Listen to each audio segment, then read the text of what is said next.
Ce film d'horreur égyptien sorti en 1988, connu sous l'appellation de Aad al-Yantaqim, littéralement traduit, il est revenu pour se venger, a ensorcelé des millions de personnes à travers le monde arabe et a créé un état de panique totale dans les salles de cinéma à cause d'un sort jeté dans le film par ce sorcier. Les amis, cette histoire risque de vous choquer, donc âme sensible, s'abstenir. Il est à noter que j'ai coupé tous les sons de la scène de l'incantation maléfique jetée dans le film. Je vous déconseille de regarder ce film, ou bien de chercher cette incantation. Protégez-vous de la sorcellerie, et évitez toute pratique qui peut attirer les djinns wal-iyadhu billah. Ce sorcier est appelé Sayyid al-Hussein al-Falaki. Il était considéré comme l'un des sorciers les plus dangereux du monde arabe, voire le monde entier. Né dans les années 1940 au Caire, Sayyid al-Hussein al-Falaki est issu d'une famille musulmane modeste. Il a eu une enfance tout à fait normale, mais pendant son adolescence, il a commencé à s'intéresser au monde occulte et aux phénomènes paranormaux. Il a décidé donc d'abandonner l'école et de s'inscrire dans une école très controversée, soi-disant spécialisée dans l'astronomie. En réalité, cette école enseignait plutôt la sorcellerie et la magie noire. Elle était fondée par Abdel Fattah al-Touhi, un homme très malsain, surnommé l'héritier d'Iblis, ou bien l'héritier de Satan. Abdel Fattah al-Touhi était un sorcier très immergé dans des pratiques douteuses et dangereuses. Il a fondé cette école au Caire dans les années 40, sous le prétexte d'enseigner l'astronomie et la planétologie. Mais en réalité, il enseignait la sorcellerie et les méthodes d'invocation de djinn wal-iyadhu billah. Cette école accueillit des milliers d'étudiants à travers le monde entier, voulant devenir des sorciers. Mais cette école a fermé ses portes en 1961, suite à une décision prise par les autorités égyptiennes. L'élève le plus brillant de cette école était bien évidemment Sayyid al-Hussein al-Falaki. Il était même surnommé le serviteur de djinn. Il a consacré la plupart de sa vie à invoquer des démons et connaître leurs secrets les plus sombres, jusqu'au point où il a pu maîtriser une armée de démons dévoués à son service. Sayyid al-Hussein al-Falaki a gagné une notoriété sans pareille en Égypte et le monde arabe. De nombreuses personnalités politiques et même des stars arabes ont eu recours à ses services dans le but d'avoir le pouvoir, l'argent et la célébrité. Et croyez-moi les amis, ce sorcier faisait des rituels ultra macabres qui marchaient miraculeusement pour ses clients. Sayyid al-Hussein al-Falaki était invité partout dans le monde pour donner des conférences et des séminaires sur les pratiques de la sorcellerie. Au cours de ces conférences, il gagnait de nouveaux clients et évidemment beaucoup d'argent. En 1988, Sayyid al-Hussein al-Falaki est apparu dans un film d'horreur appelé Aad al-Yantaqim. Traduit en français, il est revenu pour se venger. Ce film était considéré comme une révolution dans le cinéma d'horreur égyptien. Sayyid était invité à apparaître dans ce film sous l'insistance du réalisateur du film, Yassine Ismail Yassine. Ce dernier a voulu de filmer une scène très importante d'invocation de djinn dans le film, avec un vrai sorcier. Il est important de noter que le réalisateur du film a voulu filmer une séance d'invocation de djinn réaliste, dans l'objectif de révolutionner son film et le distinguer des films d'horreur égyptiens de l'époque, très traditionnels et très mal faits. Il s'est mis d'accord donc avec Al-Husseini al-Falaki de filmer cette scène en utilisant des incantations crédibles, mais il a quand même insisté que le sorcier change les sorts,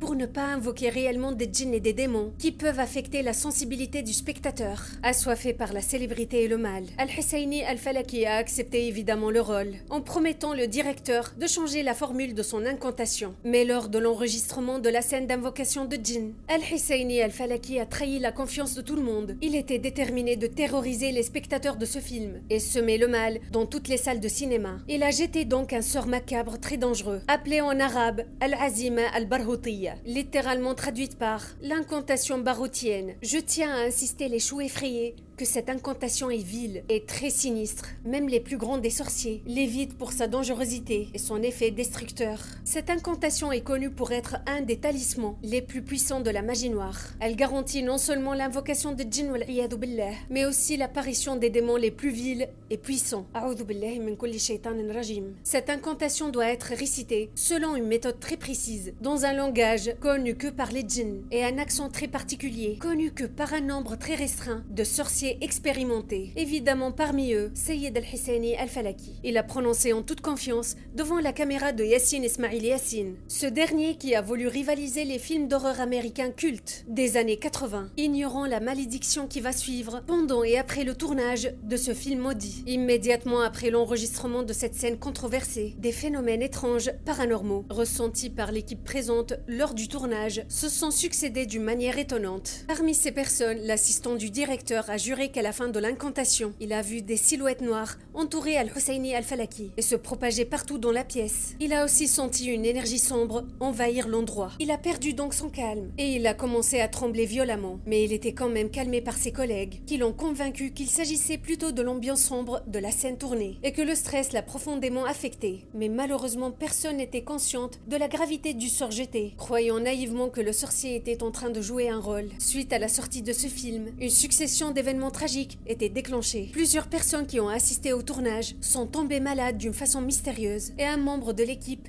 soudainement, sous le choc de tout le monde, dans les salles de cinéma, le public a vraiment vécu des phénomènes paranormaux. Certaines personnes étaient tombées inconscientes et d'autres étaient dans un état de délire profond. Quant aux gens qui ont pu regarder ce film à la télé, chez eux, elles étaient aussi touchées par des événements sinistres et angoissants. Et la présence des djinns était sentie dans plusieurs maisons, en Égypte, voire le monde arabe. Suite à plusieurs signalements, les autorités égyptiennes ont décidé de retirer ce film de toutes les salles de cinéma et arrêter sa diffusion à la télé, craignant une panique publique.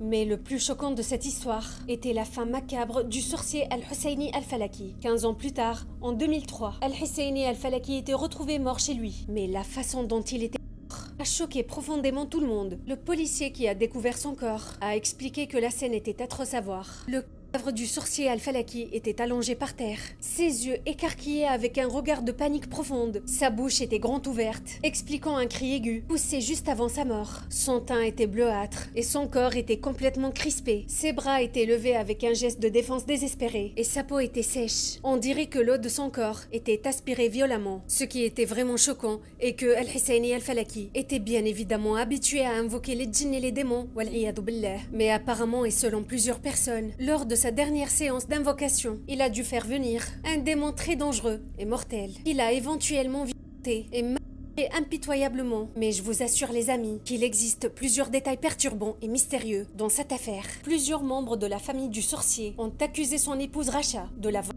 Racha était beaucoup plus jeune que son mari, avec une différence d'âge de 35 ans. Ils l'ont soupçonné de l'avoir empoisonné. Plusieurs témoins ont insisté que leur relation était toxique et que Al-Husseini Al-Falaki avait toujours agressé sa femme Racha, physiquement et verbalement, et que ses cris d'agonie étaient entendus partout dans l'immeuble. Racha a voulu toujours quitter son mari, mais à chaque fois, elle s'est retournée vivre malgré son gré chez lui, comme si elle était profondément ensorcelée. Je suis certaine qu'elle l'était d'ailleurs. Mais le rapport du médecin légiste l'a enfin innocenté, confirmant qu'il n'existait aucune trace de poison dans son corps. Mais le plus étrange est que les autorités n'ont trouvé aucune raison convaincante derrière la mort du sorcier. L'appartement de Al-Husseini Al-Falaki était une véritable scène d'horreur, où les détectives ont trouvé 16 serviettes imbibées de sang humain, qui n'était pas celui de Al-Husseini Al-Falaki, et dont la provenance était inconnue. Le sorcier gardait également des quantités astronomiques de bouteilles de lait, utilisées probablement pour faire de la magie noire. La police a trouvé également plusieurs images d'une centaine de célébrités arabes, couvertes de plusieurs talismans et des écritures inintelligibles, et plusieurs agendas contenant de milliers de numéros de téléphone, de stars et de célébrités de plusieurs domaines, des artistes, des acteurs, des chanteurs, des footballeurs, des personnalités politiques et certain nombre d'émirs et princes de plusieurs pays du Golfe. Mais ce qui a choqué profondément les détectives était une œuvre de sorcellerie très vile. Il s'agit d'un papier enfermé dans un cadenas contenant des milliers de noms de djinns et de démons dont le but, et selon les experts, était d'ensorceler les djinns même. Selon les explications des experts de la sorcellerie, cet objet signifie littéralement l'emprisonnement, en arabe waqf al-hal, dont le but est probablement de punir les djinns et les démons désobéissant les ordres d'Al-Husseini Al-Falaki. Al-Husseini Al-Falaki était tellement dangereux qu'il avait même ensorcelé des démons et des djinns. Mais plusieurs insistent que la cause principale de la mort de ce sorcier était par un djinn très dangereux, apparu lors de sa dernière séance d'invocation. Ce dernier était tellement sinistre que Al-Husseini Al-Falaki a probablement perdu son contrôle, entraînant ainsi sa fin macabre. D'autres pensent que Al-Husseini Al-Falaki avait vu l'ange de la mort, Azraïl, prendre son âme violemment, en le punissant pour toutes les atrocités et le mal qu'il avait infligé à plusieurs personnes innocentes. Mais jusqu'à nos jours, personne n'a pu expliquer la cause de sa fin macabre. Qu'est-ce qu'il avait vu exactement avant sa mort? Allahu A'lam. Cela va rester un mystère non résolu.